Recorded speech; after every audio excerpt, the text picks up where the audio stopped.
بلوچ طلبہ کے کیسز ہیں. بیسکلی ہم نے ایک لسٹ دی تھی, ایک کمیشن بنایا گیا تھا اسلام آباد ہائی کورٹ کی طرف سے 2022 میں حفیظ بلوچ کی جبری گمشدگی کے بعد, کیونکہ جب ہم عدالت میں تھے حفیظ کے لیے تو اس وقت تقریباً ہر روز کسی بلوچ بچے کو, اسٹوڈنٹ کو پورے ملک سے کسی حصے سے اٹھایا جا رہا تھا.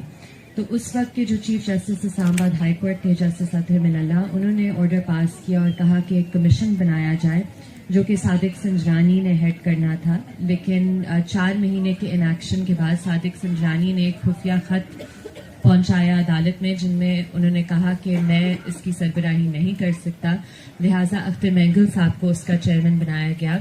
اور اس کمیشن نے ایک بہت کمپریہنسو رپورٹ بنائی تمام اسٹوڈنٹس کے کیسز پر. Voice for Baloch Missing Persons نے بھی لسٹ دی تھی, سمیدین بلوچ نے لسٹ دی تھی. اس میں بہت سے ایسے کیسز ہیں, مثلاً راشد حسین کا کیس جسے الگ سے بھی ہم پرسو کر رہے ہیں اسلام آباد ہائی کورٹ میں. اب اس کا میں آپ کو اگزامپل دیتی ہوں کیونکہ آپ نے کورٹس کے رول یا رویے کا پوچھا, تو اس سے سمجھنے کی ضرورت ہے. آپ دیکھ سکتے ہیں کہ جیسے راشد حسین کا کیس 2021 میں ہم نے دائر کیا اسلام آباد ہائی کورٹ میں, اور جب بھی وہ کیس کی سماعت کی تاریخ آتی ہے اس دن یا تو وہ کیس کینسل ہو جاتا ہے یا پوری کاز لسٹ کینسل ہو جاتی ہے. ہم جلد سماعت کی ایک اپلیکیشن دیتے ہیں, وہ کوئی ڈیٹ نہیں فکس کرتے, جب کورٹ ڈیٹ فکس کرتا ہے تو 3 مہینے بعد کی کرتا ہے. ابھی بھی ہمیں اسی مسئلے کا سامنا کرنا پڑ رہا ہے کہ بارہ ہم صرف ایک سوال پوچھ رہے ہیں عدالت سے. ہم یہ بھی نہیں کہہ رہے کہ راشد حسین کو بازیاب کیا جائے, ہم کہہ رہے راشد حسین کہاں ہیں, ہمیں بتایا جائے تاکہ اس کے خاندان کو پتہ چلے. اب فارن آفس اور انٹیریئر منسٹری ہمیں یہ بتانا نہیں چاہ رہی, اور عدالت بھی انہیں موقع پر موقع دیتا جا رہا ہے کہ تاخیر ہو, یہ نہ سمجھتے ہوئے کہ جو راشد حسین کی والدہ ادھر بیٹھی ہوئی ہے اس سردی میں, اور کتنی دفعہ وہ اسلام آباد کا رخ کر کے آئی ہیں. تو ایک تو یہ کورٹس کی ایپتھی ہوتی ہے, اور میں تو کہوں گی کہ کورٹس ایک حد تک کمپلیسٹ ہوتی ہیں, کیونکہ آئینی عدالت آپ کا آخری چارہ ہوتا ہے جب آپ ان کے پاس جاتے ہیں اپنے پیاروں کی بحفاظت بازیابی کے لیے. اور اگر وہ کچھ کرنا نہیں چاہتے یا کرنے سے ڈرتے ہیں پھر انہیں اپنے عہدوں پر نہیں بیٹھنا چاہیے. ہم دیکھتے ہیں کہ سپریم کورٹ نے 2013 یا 2014 میں محبت شاہ کیس میں یہ ڈکلیریشن دی تھی کہ جبری گمشدگیاں انسانیت کے خلاف جرم ہے, جو کہ بین الاقوامی قوانین بھی یہ کہتے ہیں.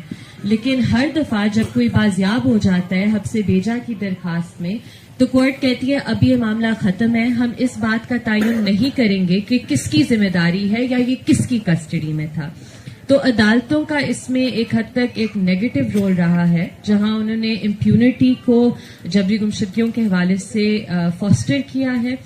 لیکن اس کے ساتھ ساتھ میں یہ بھی کہوں گی کہ کوئی عدالتیں ہیں جو اس مسئلے کو سنجیدگی سے دیکھ رہی ہیں. مثلاً جو ابھی بلوچ اسٹوڈنٹس کے کیسز چل رہے ہیں اسلام آباد ہائی کورٹ میں, اس میں جو پچھلے 2 آرڈرز آئے ہیں ان کے مطابق اگر جو تمام اسٹوڈنٹس جن کی ہم نے لسٹ 2022 میں دی تھی اگر وہ بازیاب نہیں ہوتے, جن میں اب 12 اسٹوڈنٹس رہ گئے ہیں, تو پھر وزیر اعظم کے خلاف بھی ایف آئی آر ہو سکتی ہے, وزیر داخلہ کے خلاف بھی ہو سکتی ہے, اور وہ تمام پبلک فنکشنریز کے خلاف ہونی چاہیے ایف آئی آر درج جو اپنی ذمہ داری نہیں نبھا پا رہے.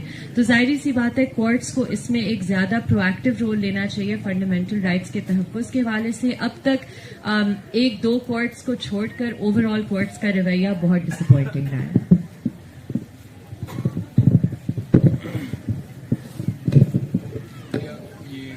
کا جو رول ہے وہ آپ نے ہمارے سامنے رکھ دی. شلی بلوچ, آپ سے میرا سوال ہے کہ جو ٹرائبل سسٹم ہے بلوچستان کا, جس میں ہم دیکھتے ہیں کہ خواتین اس طریقے سے سامنے نہیں آ پاتی, ان کو اسپیس نہیں ملتا, پولیٹیکل اسپیس نہیں ملتا, لیکن جو بیچ بانو کریمہ بلوچ نے بویا اور وہ جس طریقے سے سامنے آئی اور انہوں نے جو کردار ادا کی, آپ کیا سمجھتی ہیں کہ اس کے بعد کتنا چینج ہوا ہے یہ سب کچھ, اور کس طریقے سے اب اس کرنٹ سچویشن میں بلوچ خواتین ان تمام تحریک میں سامنے ابھر کر آئی ہیں؟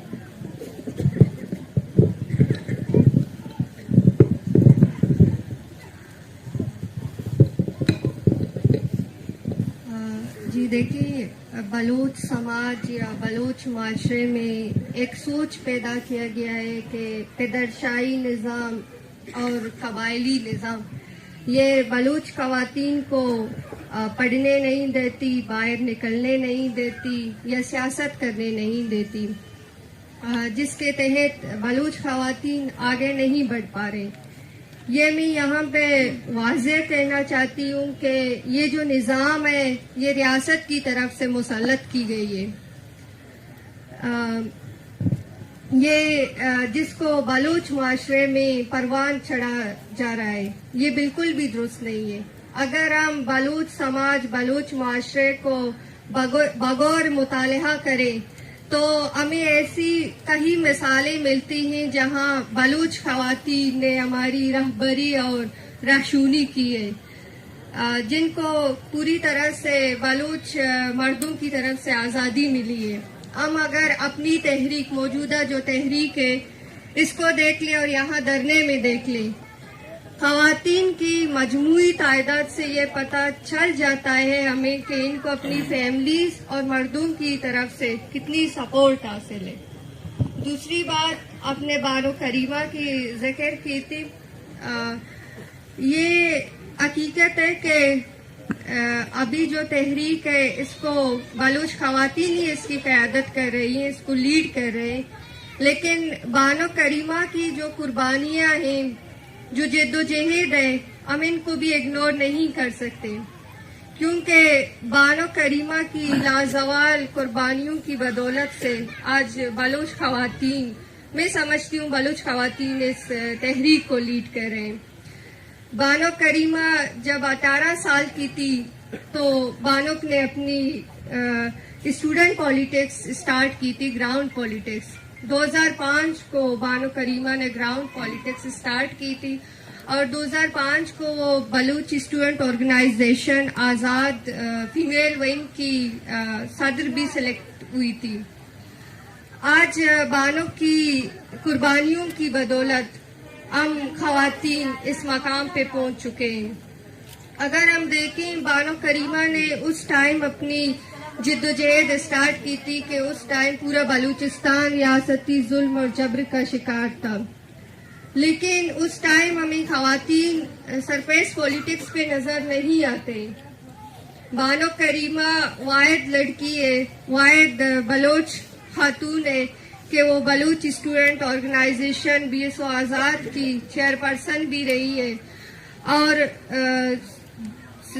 BBC کی 2016 کی جو 100 خواتین میں اس کا نام بھی شامل رہا ہے. بانو کریمہ کی سیاسی جدوجہد کی وجہ سے بانو ریاستی ظلم اور جبر کی وجہ سے وہ جلاوطن ہو گئی، کینیڈا چلی گئی، لیکن بانو کریمہ کو بھی وہاں پہ بھی نہیں بخشا، وہاں پہ بھی وہ ریاستی ظلم اور جبر کی شکار بنی.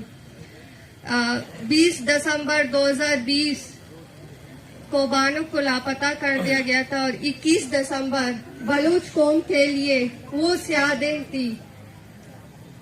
اس دن کو ہم نے ایک قومی راشن ہم سے محروم ہو گئے 21 دسمبر 2020 کو.